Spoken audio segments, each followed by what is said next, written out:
Welcome back to Class Act for episode 15. I'm your host, Jasper. And I am your guest host, McKinley. In today's episode, we have relevant news stories, Codi trying snacks he's never had, and a presidential-themed buzz-in. You're watching Class Act on Southwest Tech TV. From news stories, Anthony is back with the game show Buzz-In, the show featuring some of the latest students. Play-by-play, I'm your host, Jayden. This year especially is going to be a little longer.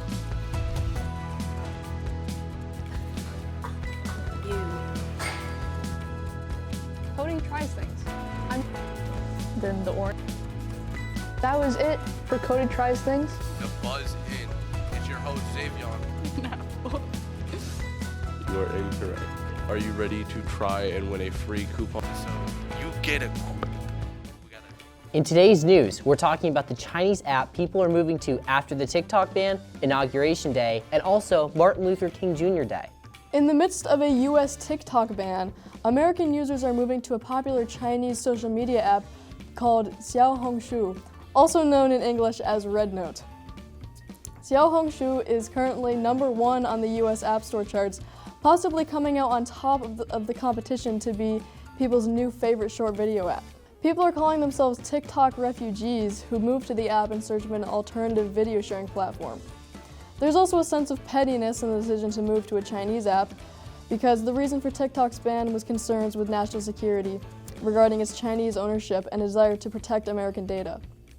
Considering this, it's either funny or possibly concerning that users are moving to an app under even stronger Chinese influence. However, many users are enjoying the experience. Chinese and American users alike are now adding both English and Mandarin captions to their videos and comments, and it's being considered a sort of cultural exchange. Here's Codi's statement on it, being a new Rednote user himself. I'm only on Rednote just because I wanted to be petty against the American government for taking away TikTok. Honestly, the community on Rednote is really welcoming. They're really nice. So far, the exchange is we ask them to do our math homework and they ask us to do their English homework. There's also lots of meme sharing. I honestly don't think it's a better alternative to TikTok. Part of the reason why I'm using it is because it's a more of a security risk than TikTok, and it's kind of like showing like, hey, why are you going after TikTok when there's worse things on the App Store? January 20th is Inauguration Day, and President-elect Donald Trump will be sworn into office. Here's what Inauguration Day will look like. At 6 a.m., events will start with security screening, followed by musical performances at approximately 9:30 a.m. Opening remarks are at 11:30, and the actual ceremony will start at 12 p.m. All inaugural activities will commence on the west lawn of the United States Capitol building, including the inaugural swearing-in ceremony of Vice President-elect J.D. Vance and President-elect Donald Trump taking the oaths of office, followed by inaugural address. Today's episode is coming out on Martin Luther King Jr. Day, and while we're happy to be off school, we should also acknowledge the history of today. Martin Luther King Jr. was a social activist who played a major role in the American civil rights movement from the mid-50s till his assassination in 1968. We honor him today for his work fighting for equal rights, and today we can thank him for making our country a better place. That's all for this week's news. Now we'll be handing it over to Codi for Codi Tries Things.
Hello and welcome back to Buzz In. I'm your host Jayden, and today we have The Peak.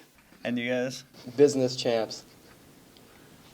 So the rules for today, we got 2 sections. One's going to be single answers. The second one is going to be multiple choice. And whoever gets the most questions right wins a very cool trophy. So, let's jump right into it. So, first question. Which president was the first to live in the White House?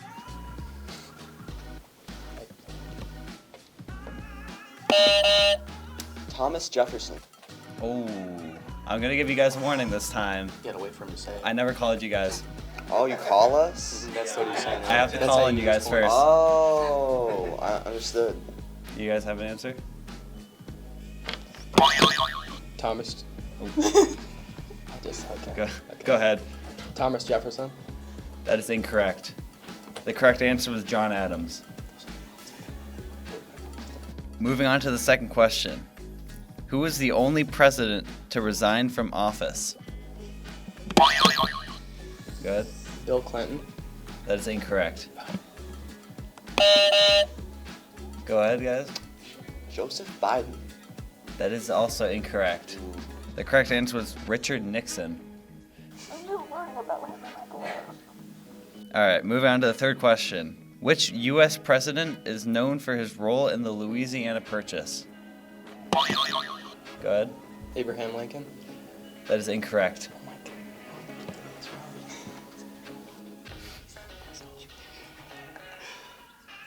Go ahead. Thomas Jefferson. That is correct. So you guys get the first point of today. Which president signed the Emancipation Proclamation? Go ahead. Abraham Lincoln. That is also correct. Who is the oldest living president?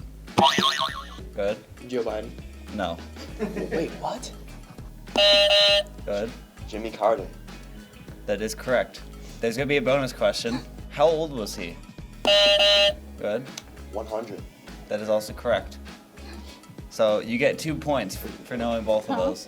Question number 6. Which president is on the $5 bill? Go ahead. Abraham Lincoln. That is correct. Which U.S. president was a general during the American Civil War?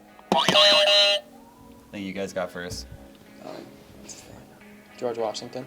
That is incorrect. Go ahead. Andrew Jackson. That is also incorrect. All right, next question. Which president was the 4th to win the Nobel Peace Prize?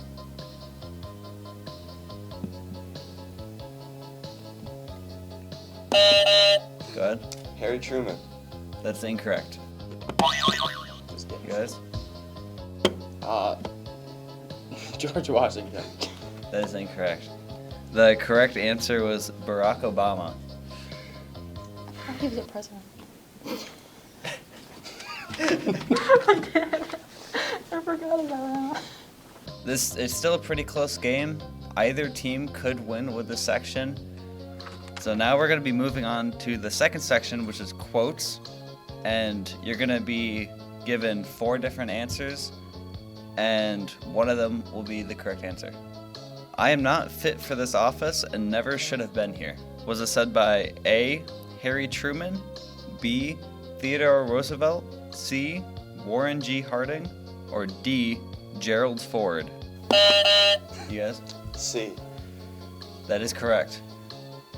So the second quote, why can't I just eat my waffle? Was it said by A, Bill Clinton, B, Jimmy Carter, C, Barack Obama, or D, George Washington? You guys? George Washington. That is incorrect.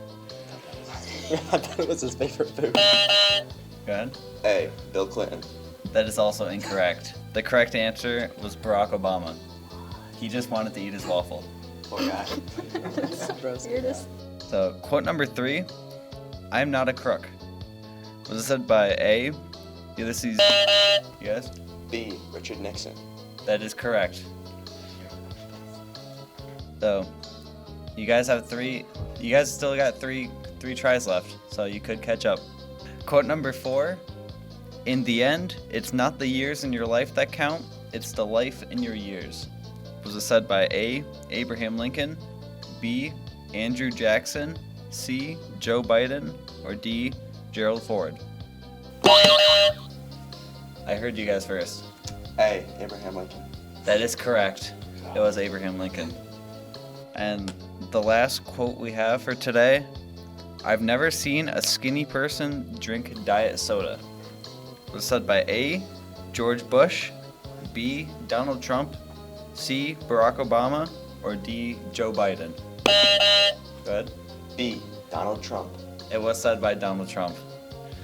Of course it was. The business champs have second with 1 point, and the peak got first with 8 points.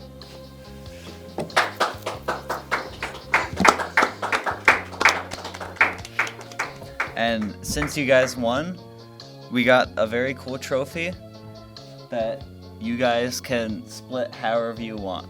It's the most smartest. It's true. We didn't ask to be this way. We just are. Okay.